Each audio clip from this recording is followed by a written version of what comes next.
5 months after they began a 14-year sentence for criminal breach of trust and embezzlement, former governor of Plateau State, Senator Joshua Darie, and a former governor of Taraba State, Reverend Jolly Nyame, approached the appeal court seeking for a vacation of their convictions.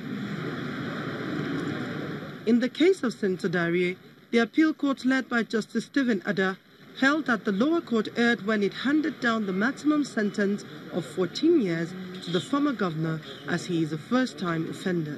The court has decided the appeal was allowed in part, not totally in favor of the appellant and not totally in favor of the respondent. Well, we will have to return back to the appellant and to brief him and take it up from there. On the other hand, the panel led by Justice Emmanuel Agim considered the appeal filed by former Taraba State Governor Reverend Jolly Nyame. Aside from reducing the sentence, the court ordered him to pay a fine of 495 million naira for criminally embezzling funds meant for the state while in office. The justices based their judgment on the defendant being a first-time offender as well.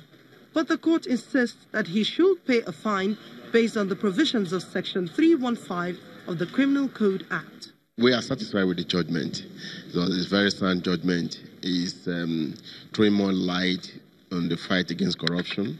So that is what this judgment does. Is a landmark decision that affects the fight against corruption positively, and we are happy with that. Well, you know, the judgment was not read in full. He only summarized it.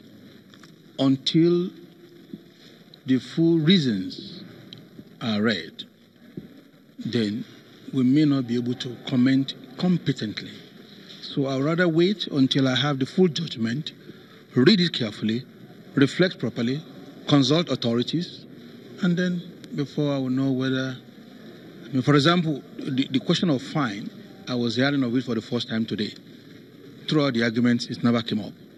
Former Governor Joshua Darie was convicted for misappropriating 1.2 billion naira ecological fund belonging to Plateau State while he was in office, while Reverend Jolly Nyame is majorly accused of diverting 180 million naira out of the 250 million naira meant for the purchase of stationaries by the Taraba State government between January and February 2005.